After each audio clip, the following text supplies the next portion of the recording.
Ce soir, à l'heure où nous parlons, aucune information toujours sur le sort du président Alpha Condé qui a été arrêté hier. Les putschistes ont simplement affirmé qu'il était avec eux et qu'il a pu voir un médecin. Et chez certains, ce coup d'État fait désormais naître l'espoir. L'espoir notamment de voir de nombreux opposants libérés. Certains sont derrière les barreaux depuis 9 mois. Ce soir sur RFI, première réaction du chef de l'opposition, Cellou Dalein Diallo. Il est de ceux qui attendent fermement et il nous annonce que selon ses informations, le colonel Doumbouya va faire libérer ses prisonniers dans les prochaines heures.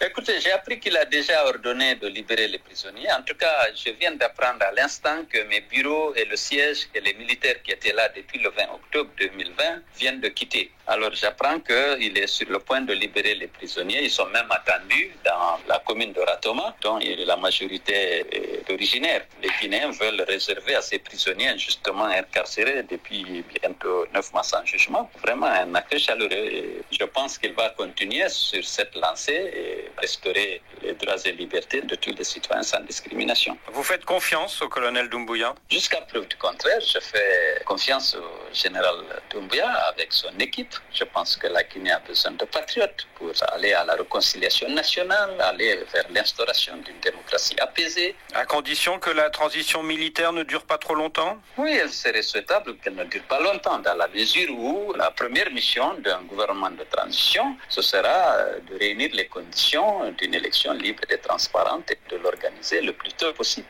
Voilà donc les premiers mots du chef de l'opposition guinéenne, Cellou Dalein Diallo, qui répondait au téléphone à Christophe Boisbouvier après ce coup d'État hier en Guinée. Et l'attente des libérations dont vient de nous faire part Cellou Dalein Diallo, eh bien c'est également ce qui a réuni plusieurs centaines de personnes cet après-midi devant la maison centrale, la grande prison de Conakry.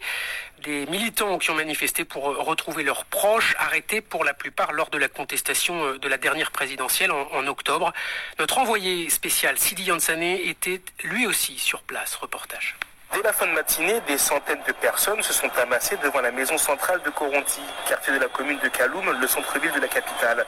Un défilé de motos, des drapeaux guinéens qui flottent, des slogans en faveur du nouvel homme fort du pays, le colonel Mamadi Doumbouya. Tous espèrent la libération immédiate des prisonniers politiques et de leurs proches, comme ce jeune homme. Je connais Fonike Mangue, je connais Aluba. Bon, j'ai d'autres amis aussi qu'on a pris sous l'axe. Des jeunes innocents qu'on trouve à la maison comme ça, on les prend, on les envoie ici.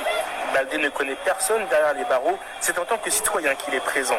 Le président de la République a voulu, dans son obstination à conserver le pouvoir, faire des bavures. Il a arrêté des gens sans jugement. Aujourd'hui, il y a Fonike Mangue, il y a Ablaïba, ce sont les plus populaires, sans compter les anonymes. Aujourd'hui, je suis venu apporter mon soutien à la démocratie et à toute la Guinée. Les manifestants exigent surtout la libération des figures de l'opposition, comme l'activiste Fonike Mengue et l'élu Ismaël Condé, dont la famille attend impatiemment la sortie, vêtue de t-shirt à son effigie.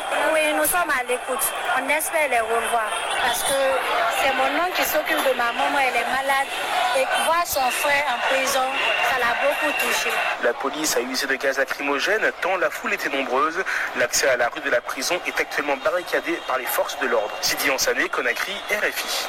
Autre réaction de la société civile. Tournons la page, dit prendre acte de ce coup d'État. L'organisation évoque le triste épilogue de la présidence d'Alpha Condé. Elle qui n'avait eu de cesse de dénoncer le 3e mandat présidentiel aux côtés du Front national pour la défense de la Constitution. Alors désormais, pour Ibrahima Diallo, le coordinateur de Tournons la page, il faut soutenir la transition qui s'engage. En tant qu'acteurs de la société civile, nous ne pouvons qu'inviter les forces vives de la nation, la communauté internationale, à accompagner un processus de transition démocratique pour un retour à l'ordre normal. Dans la déclaration déjà de l'armée, le chef de la junte a appelé à un rassemblement, des concertations avec la société civile et les partis politiques de l'opposition.